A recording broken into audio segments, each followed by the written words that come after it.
इस class 11th welcome to simply commerce once again. हम लोग कर रहे थे retained earning, sources of business finance में ओन फंड में रिटेन्ड अर्निंग। तो रिटेन्ड अर्निंग का मीनिंग और फीचर हम कर चुके हैं लास्ट वीडियो में, और इस वीडियो में हम लोग पढ़ेंगे merits and demerits of retained earning. तो चलिए स्टार्ट करते हैं।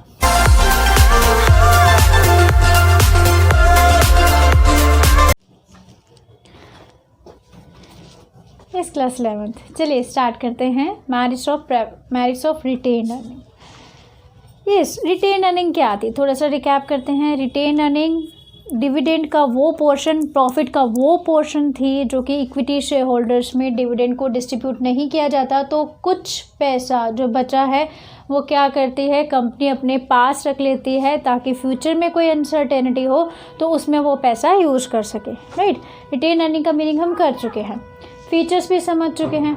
चलिए अब मेरिट्स पढ़ते हैं, उसके क्या फ़ायदे हैं। तो फ़ायदे तो हमें बहुत सारे पता चल गए, ये तो हमने फीचर्स में भी किया।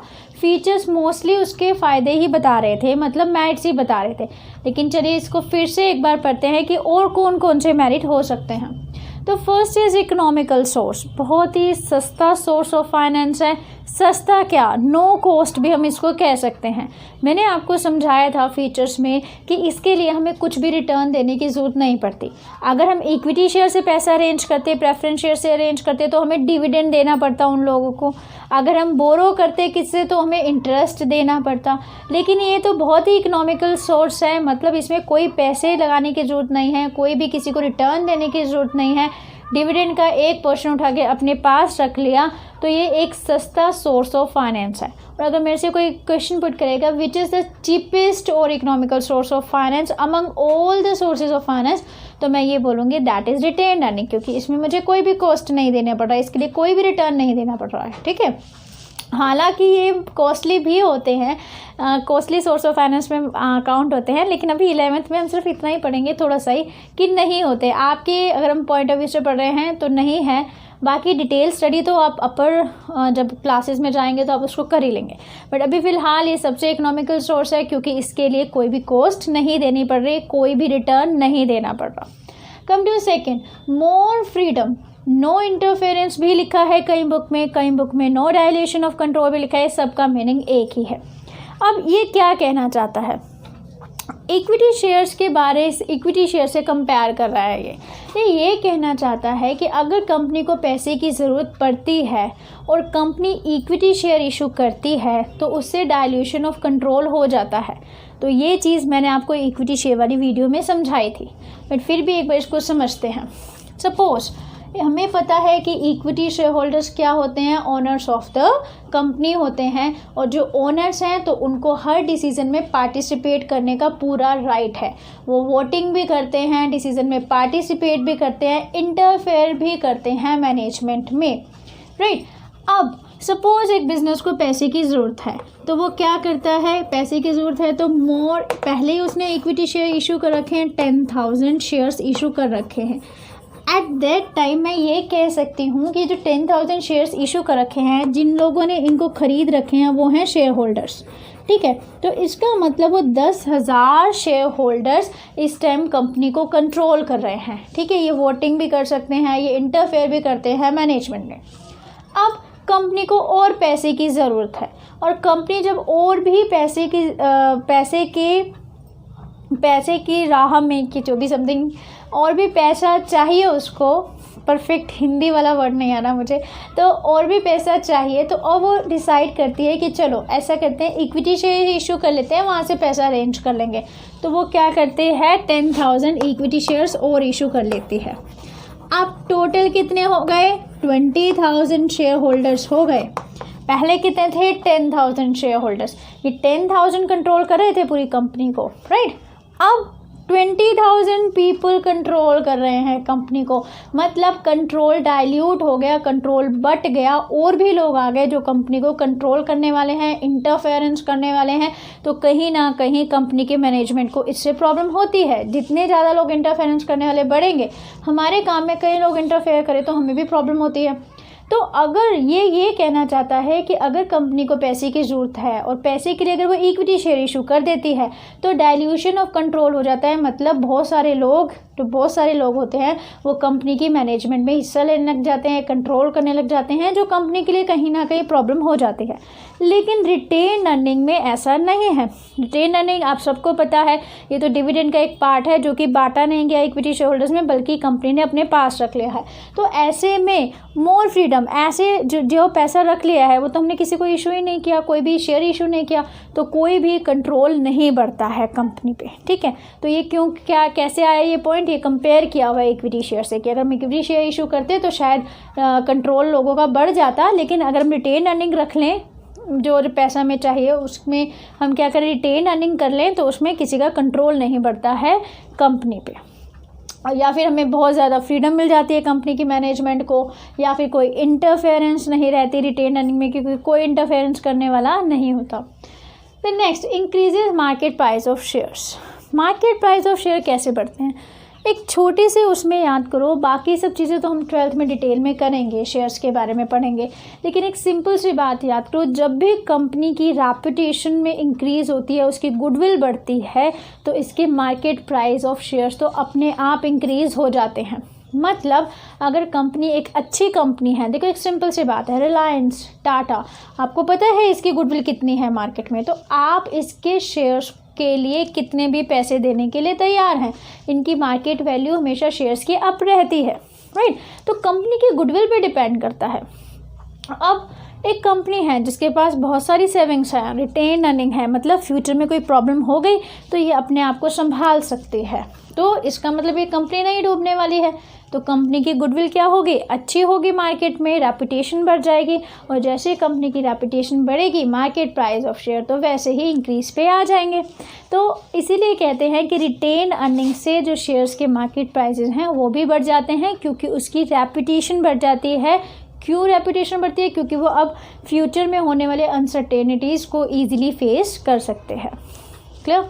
Next, stable dividend. Stable dividend ये कैसे, अब देखो एक सिंपल सी बात है, कंपनी अपने शेयर होल्डर्स को डिविडेंड डिस्ट्रीब्यूट कर रही है, हमें पता है इक्विटी शेयर होल्डर्स को मैंने समझाया था आपको कि जितना प्रॉफिट बचेगा वो डिस्ट्रीब्यूट कर दिया जाता है, कम बचेगा तो कम, नहीं बचेगा तो नहीं डिस्ट्रीब्यूट किया जाता, ज़्यादा बचेगा तो उनको ज़्यादा डिविडेंड दिया जाता है। ये डिपेंड करता है कि कितना पैसा बचा है प्रेफरेंस शेयर होल्डर्स को देने के बाद, राइट। अब कई बार कंपनी चाहती हैं कि हम जो डिविडेंड दे रहे हैं वो स्टेबल रहे, मतलब एक जैसा ही रहे। मतलब सपोज़ कई ऐसे लोग होते हैं, सपोज़ मैंने शेयर्स खरीदे हैं, मैं शेयर्स पे ही डिपेंडेंट हूँ, उसकी इनकम पे ही डिपेंडेंट हूँ, डिविडेंड पे ही डिपेंडेंट हूँ कि मुझे हर साल डिविडेंड मिलेगा और उसी से ही मेरा घर चलेगा, या उसी से मैं ये काम करूँगी, कोई भी काम जो मैं जिसके लिए मैं डिपेंडेंट हूँ। तो हर एक शेयर होल्डर चाहता है कि उसको स्टेबल डिविडेंड मिले, ऐसा ना हो कि एक दिन तो बहुत ज़्यादा मिल जाए और एक दिन बिल्कुल 0 रुपये मिले। तो एक अनस्टेबिलिटी हमेशा क्या होती है, बुरी होती है। तो शेयर होल्डर्स क्या चाहते हैं कि हमेशा डिविडेंड क्या मिले, स्टेबल मिले।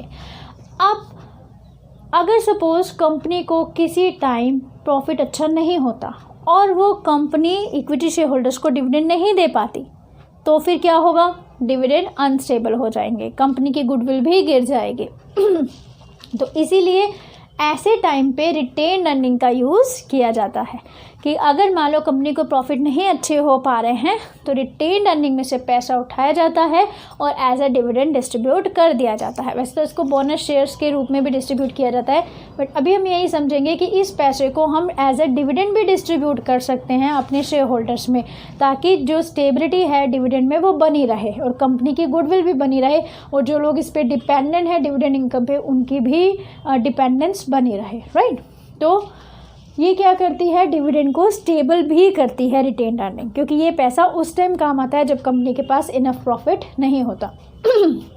नेक्स्ट, नो सिक्योरिटी चार्ज हम कर चुके हैं फीचर्स में। कभी भी रिटेन अर्निंग के लिए जैसे बोरोड फंड में आपको कुछ चीज़ गिरवी रखने की जरूरत पड़ती है, रिटेन अर्निंग में ऐसा कुछ भी नहीं होता। सॉरी। No fixed liability. अब हर चीज़ जो आपने पैसा लिया है उसको वापसी तो करना ही है, राइट। आपने प्रेफरेंस शेयर्स इशू किए हैं, पैसे लिए हैं, वापसी करने हैं शेयर होल्डर्स को।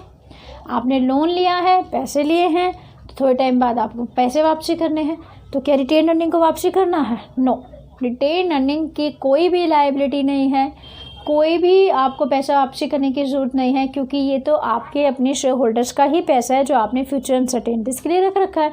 तो इसके लिए कोई फिक्स लायबिलिटी नहीं है कि इस टाइम पे आपको ये पैसा वापसी करना है, राइट।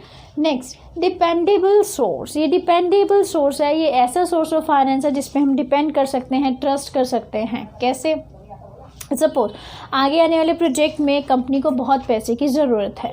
अब हो सकता है जब वो प्रोजेक्ट शुरू हो तो मार्केट की कंडीशन कैसी हो, उस टाइम मार्केट कंडीशन बहुत ही ज़्यादा रिसेशन में मार्केट चल रही हो, स्लो हो, कोई पैसा इन्वेस्ट ही नहीं करना चाहता, तो कैसे कंपनी के पास पैसा आएगा? ठीक है, तो ऐसे में कंपनी अपने रिटेन्ड अर्निंग का यूज़ कर सकती है। तो रिटेन्ड अर्निंग पे डिपेंड किया जा सकता है, क्योंकि बाहर का एनवायरनमेंट चेंज होने में टाइम नहीं लगता है, कभी भी एक्सटर्नल एनवायरनमेंट चेंज हो जाएगा और हो सकता है कि जितना पैसा अरेंज करना था उतना पैसा अरेंज ना हो पाए। लेकिन रिटेन्ड अर्निंग एक डिपेंडेबल सोर्स है, क्योंकि ये पैसा हमारे पास ही पड़ा है, तो इसको हम कभी भी यूज़ कर सकते हैं, कोई भी प्रोजेक्ट में यूज़ कर सकते हैं। हमें किसी बाहर के एक्सटर्नल सोर्स पे डिपेंड होने की ज़रूरत नहीं है, किसी भी एक्सटर्नल सोर्स पे, राइट। तो ये थे इसके मेरिट्स। इसके अलावा अब हम पढ़ेंगे इसके डीमेरिट्स। डीमेरिट्स में अब सभी ने, अभी हमने लास्ट वीडियो में किया था कि डीमेरिट्स क्या हो सकते हैं मैम। डीमेरिट्स तो कुछ नहीं है, फ्री में मिल रहा है, रख रहे हैं, इसके डीमेरिट्स क्या हो गए। तो हमेशा याद रखो बेटा, जब भी कोई चीज़ फ्री में मिलती है ना तो उसकी वैल्यू नहीं होती कभी भी। अब आपको कोई चीज़ बहुत स्ट्रगल के बाद मिलती है तो आप उसकी कितनी वैल्यू करते हो ना, संभाल के रखते हो, नहीं ये चीज़ ख़राब ना हो जाए, तो बड़ी मुश्किल से मुझे मिली है, राइट। तो ऐसे ही जो चीज़ हमें बड़ी मुश्किल से मिलती है, स्ट्रगल करके मिलती है, जिसकी कोई कॉस्ट होती है, तो उसको तो आप बहुत अच्छी तरह से यूज़ करते हैं। लेकिन जो आपको फ्री में मिलती है तो आप उसके लिए केयरलेस हो जाते हैं। रिटेन्ड अर्निंग का भी यही मामला है। अगर ये जो पैसा है कंपनी को रिटर्न दे के मिलता, मतलब ऐसा पैसा जिस पे उसको कुछ रिटर्न देना पड़ता, बोरो करते हैं तो पैसा इंटरेस्ट में तो जाता ही, इंटरेस्ट देना पड़ता है किसी पे, तो हम उस चीज़ का कितने आराम से अच्छी तरह से यूज़ करते हैं। अरे इस पे तो इंटरेस्ट भरना पड़ रहा है हमें, ये तो हमें कॉस्ट लग रही है इसकी, तो हम इसको बड़ी अच्छी तरह से यूज़ करें। अब ये पैसा जिसके लिए ना कोई कॉस्ट है, ना कोई फ्लोटेशन कॉस्ट है, ना ही वापसी देना है, राइट। तो ऐसे पैसे को कई बार केयरलेसली भी यूज़ किया जाता है। ठीक है, कोई प्रोजेक्ट आ रहा है, पैसा पड़ा है, डाल दो उसके अंदर उस टाइम। क्यों? क्योंकि आपके लिए कोई लायबिलिटी तो है नहीं, कंपनी के लिए कोई लायबिलिटी नहीं है, कंपनी को कोई वापसी भी नहीं करना, कंपनी को इस पर कोई कॉस्ट भी नहीं देना, तो वो सोचते हैं ठीक है ये प्रोजेक्ट इस पर डाल दो, वो सोच के भी नहीं कई बार काम करते, तो केयरलेस वर्क करते हैं, वो इस पैसे का केयरलेसली यूज़ करते हैं, जो कि क्या है, गलत है। ठीक है, तो रिटेन अर्निंग का सबसे पहला या फिर हम सेकंड पे हम लेके चल रहे हैं इसको, केयरलेस यूज़, क्योंकि फ्री में मिल रहा है पैसा जिसको कोई कॉस्ट नहीं देनी पड़ रही, तो मैनेजमेंट इसका केयरलेसली यूज़ करती है। कई बार ऐसे प्रोजेक्ट में इसको डाल देती है जो कि बेनिफिशियल नहीं होते हैं, राइट, क्योंकि इसका जवाब इसको किसी को भी नहीं देना है, इस पैसे को वापसी भी नहीं करना है, right. Then first, dissatisfaction among the shareholders. Naturally बात है, मैंने आपको समझाया था लास्ट वीडियो में, पैसा कहाँ से दिया जा रहा है, इक्विटी शेयर होल्डर्स को जो डिविडेंड देना था उनको पूरा डिविडेंड नहीं दिया जाता है, बल्कि कुछ हिस्सा रिटेन कर लिया जाता है, उसी को तो रिटेन अर्निंग कहते हैं। अब जिन शेयर होल्डर्स का पैसा आप अपने पास रख रहे हैं, उनमें डिस्ट्रीब्यूट नहीं कर रहे, तो क्या वो खुश होंगे? तो कहीं ना कहीं उनमें डिससेटिस्फेक्शन बढ़ती है, क्योंकि उनका पैसा आप क्या कर रहे हैं, उनको बांटने की बजाय अपने पास रख रहे हैं। तो इसलिए जब ज़्यादा रिटेन अर्निंग करने लग जाती है कंपनी, तो शेयर होल्डर्स के बीच में डिससेटिस्फेक्शन बढ़ जाती है, क्योंकि आप उनका पैसा अपने पास रखते जा रहे हैं बजाय उनको डिस्ट्रीब्यूट करने के। Then third is over capitalisation. Over capitalisation, under capitalisation concept है आपका 12th में, राइट। बट अभी इसमें हम थोड़ा सा ही समझेंगे ताकि आपको ये पॉइंट समझ में आ जाए। ओवर कैपिटलाइजेशन, देखो बेटा, हम इक्विटी शेयर इशू करते हैं, कैपिटल का एक पार्ट है, प्रेफरेंस शेयर इशू करते हैं, कैपिटल का एक पार्ट है, मतलब हमारी कैपिटल प्लस हो गई इक्विटी प्रेफरेंस। ऐसे ही रिटेन्ड अर्निंग भी ओन्ड कैपिटल का ही एक पार्ट है, मतलब यहाँ पर ये भी हमारी कैपिटल में प्लस हो गई। अब देखो हमारी कैपिटल कितनी बढ़ती जा रही है। तो जब हम प्रॉफिट कैलकुलेट करते हैं, देखो एक सिंपल सी बात है, मैं 20,000 प्रॉफिट कमाती हूँ 2 लाख रुपए कैपिटल लगाकर। अगर समझ आए तो समझना, और नहीं समझ आए तो इसको छोड़ देना। ये सिर्फ उन बच्चों के लिए जिनको ज़्यादा क्यूरियोसिटी होते हैं, मैम ये कैसे हो गया, तो उनके लिए, राइट। अब देखो मैंने टोटल पैसे लगा रखे हैं, कैपिटल लगा रखे हैं 2 लाख रुपए।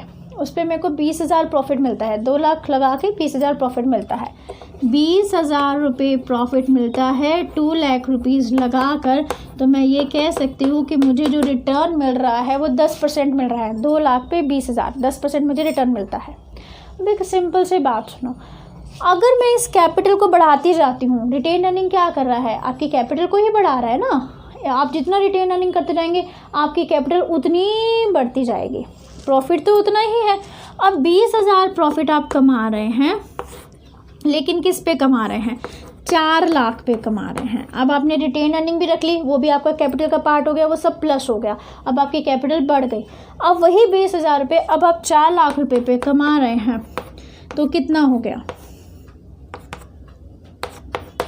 5%। तो जैसे जैसे आपकी कैपिटल, ये जो डिनोमिनेटर है बेटा, ये बढ़ता जाएगा, ठीक है, प्रॉफिट उतना ही रहेगा। जैसे जैसे आपकी कैपिटल बढ़ती जाएगी, डिनोमिनेटर बढ़ता जाएगा, उतना ही आपका परसेंटेज ऑफ प्रॉफिट कम होता जाएगा, राइट। तो ये जो रिटेन अर्निंग है ये हमारी कैपिटल का ही एक पार्ट है। जितना कंपनी रिटेन अर्निंग रखती जाएगी उतना ज़्यादा उसकी कैपिटल प्लस होती जाएगी, राइट। वो कैपिटल में तो दिखाते हैं उसको, रिटेन अर्निंग को, उतना ज़्यादा बैलेंस शीट में कैपिटल प्लस होती जाएगी। और जितनी ज़्यादा कैपिटल प्लस हो जाएगी तो उतना जब हम प्रॉफिट कमाएंगे उतना ही प्रॉफिट का शेयर गिरता जाएगा। तो उसको हम कहते हैं ओवर कैपिटलाइजेशन। ऐसी कैपिटल जिसकी ज़रूरत नहीं है, जो हमारे प्रॉफिट के शेयर को क्या कर रही है, परसेंटेज को गिराती जा रही है। देखो एक सिंपल सी बात, हालांकि हो 20,000 ही प्रॉफिट रहा है, लेकिन जब मार्केट में ये बात जाती है कि अब प्रॉफिट 10 से घट के 5% रह गया, जबकि हालांकि प्रॉफिट उतना ही है, क्यों घट रहा है, क्योंकि कैपिटल बढ़ गई, आपने रिटेन अर्निंग रखनी शुरू कर दी, कैपिटल बढ़ा दिया, तो इसलिए आपका घट रहा है। वैसे प्रैक्टिकली कोई आपका प्रॉफिट घट नहीं रहा। लेकिन जब आपकी 10 से 5% वाली रिपोर्ट जाती है मार्केट में कि अरे इनका प्रॉफिट 10% से 5% हो गया, तो उसी टाइम ही कंपनी की गुडविल गिर जाती है, राइट। अब जिन बच्चों को ये चीज़ नहीं समझ में आई, फॉरगेट इट, इसको मत समझो, भूल जाओ, ये हायर एजुकेशन का होता है। लेकिन बस इतना ध्यान रखिए कि रिटेन अर्निंग कैपिटल का ही एक पार्ट होती है। कंपनी जितना रिटेन अर्निंग करती जाएगी, कैपिटल बैलेंस शीट में उतना ही बढ़ती जाएगी। तो इससे ओवर कैपिटलाइजेशन का होने का खतरा रहता है कि आपने अपने बिजनेस में ज़्यादा कैपिटल लगा रखी है जिसकी ज़रूरत नहीं है। तो आप अपने रिसोर्सेज को कैसे यूज़ कर रहे हो, आपको इतने पैसे की ज़रूरत क्यों पड़ रही है, जब दूसरी कंपनीज को पैसों की ज़रूरत नहीं पड़ रही है, वो कम कैपिटल लगा कर प्रॉफिट अर्न कर रही है, तो आप इतना कैपिटल लगा के इतना प्रॉफिट अर्न कर रहे हो, मतलब आप कहीं ना कहीं गलत हो, रिसोर्सेज को अच्छी तरह से यूज़ नहीं कर रहे हो, आपको काम करना नहीं आता, एंड सो ऑन, राइट।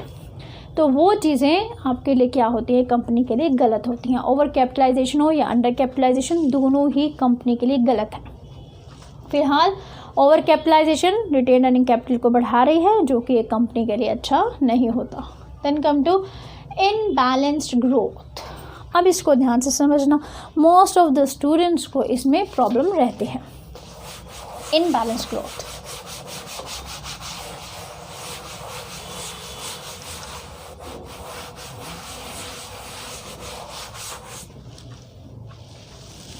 अब देखो बेटा, सिंपल सी बात, अगर इक्विटी शेयर होल्डर्स को डिविडेंड नहीं दिया जाता, लास्ट वीडियो में मैंने आपको समझाया था इक्विटी शेयर होल्डर्स को सारा डिविडेंड नहीं दिया जाता, कुछ एक कंपनी जो कुछ पार्ट है कंपनी अपने पास ही रख लेती है।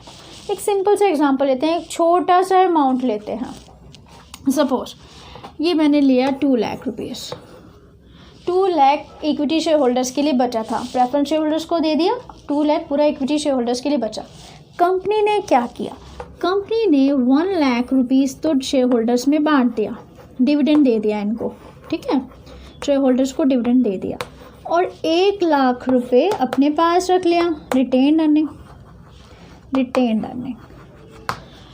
अब एक सिंपल सी बात सुनो, अगर शेयर होल्डर्स को 1 लाख की जगह 2 लाख रुपए मिलते, तो शेयर होल्डर्स क्या करते, उस पैसों को किसी और कंपनी में भी इन्वेस्ट करते। एक और कंपनी है उसमें वो लोग क्या करते, इन्वेस्ट करते। अभी तो सिर्फ 1 लाख रुपए उनको मिला है, अगर इनको ज़्यादा पैसे मिलते तो वो किसी और कंपनी में उसको इन्वेस्ट करते। लेकिन यहाँ पर कंपनी क्या कर रही है, ये तो अपने में ही इन्वेस्ट किए जा रही है। वापसी 1 लाख अपने पास रख ले, अगले साल फिर से हुआ प्रॉफिट हुआ 3 लाख, तो 1 लाख बांटा शेयर होल्डर्स को और 2 लाख फिर से अपने पास रख लिए। मतलब ये पैसा क्या करे जा रही है, एक ही कंपनी अपने अंदर लिए जा रही है, मतलब अपने आप को ही ग्रो कर रही है।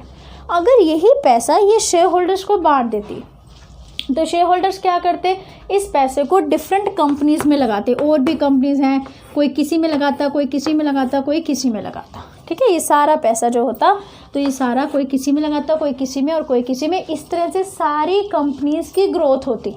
लेकिन यहाँ पर कंपनीज जो मोस्ट ऑफ द पैसा है वो अपने पास ही रखती है और अपनी ही ग्रोथ के लिए यूज़ किए जा रही है। तो रिटेन अर्निंग कहीं ना कहीं अनबैलेंस ग्रोथ को लेकर आती है इकोनॉमी में। मतलब बाकी की कंपनीज को भी ग्रो होने का हक है, इन्वेस्टर के हाथ में पैसा आएगा, शेयर होल्डर्स के हाथ में पैसा आएगा तो शायद वो किसी और कंपनी में इन्वेस्ट करेगा, वो कंपनी भी ग्रोथ पे आएगी। लेकिन यहाँ पर ये अपने रिटेन अर्निंग रख के अपने अंदर ही इन्वेस्ट किए जा रही है, मतलब अपने आप को ही ग्रो किए जा रही है। तो मतलब एक तरह से अपने आप को ही बड़ा बनाए जा रही है लार्ज स्केल पे, बल्कि बाकी कंपनी के अंदर पैसा नहीं लग रहा है क्योंकि उसने पैसा खुद अपने पास ही ले लिया है रिटेन अर्निंग के रूप में। तो इस तरह से इकोनॉमी में बैलेंस ग्रोथ नहीं रहती। कई कंपनी बहुत ही ऊंचे स्केल पे चली जाती हैं, ठीक है, क्योंकि वो बहुत रिटेन अर्निंग रखती हैं, अपने अंदर ही इन्वेस्ट करती रहती है अपनी कंपनी के अंदर। तो इस तरह से दूसरी कंपनी में इन्वेस्टमेंट का मौका नहीं मिल पाता शेयर होल्डर्स को, राइट। तो इसीलिए हम कहते हैं कि ऐसी चीज़ें या ऐसी ज़्यादा रिटेन अर्निंग इनबैलेंस ग्रोथ को जन्म देती हैं, क्रिएट करती हैं इनबैलेंस ग्रोथ को। मतलब पूरी इकोनॉमी में बैलेंस ग्रोथ नहीं रहती, या सारी कंपनीज या सारी इंडस्ट्रीज एक जैसे बैलेंस पे नहीं आती, बैलेंस ग्रोथ नहीं आती। कहीं बहुत कम ग्रो कर पाती हैं और कहीं बहुत ज़्यादा ग्रो कर जाती हैं, बैलेंस नहीं रहता, राइट। तो अब मुझे लगता है ये कंसेप्ट आपको समझ में आ गया होगा। तो अब हमें ये भी पता चल गया कि फ्री की चीज़ की भी डीमेरिट्स होते हैं, राइट। अभी हमें लग रहा था फ्री में मिल रहा है, कोई कॉस्ट नहीं है, कोई पैसा वापसी नहीं करना, तो डीमेरिट्स कहाँ से। तो डीमेरिट्स हर चीज़ की है। तो जहाँ आपको मेरिट्स मिलती है वहाँ तो डीमेरिट्स मिलेंगे ही, राइट। अगर कोई कंसेप्ट क्लियर नहीं हुआ तो आप मुझे कमेंट बॉक्स में लिख के पूछ सकते हैं, मैं उसको क्लियर करने की कोशिश करूँगी किसी और मेथड से, ताकि आप लोगों को समझ में आ जाए। और अगर अच्छा लगा तो फिर लाइक करेंगे, शेयर भी करेंगे और सब्सक्राइब तो करना ही है, राइट। चलिए अभी हम इस वीडियो को यहीं पर एंड करते हैं।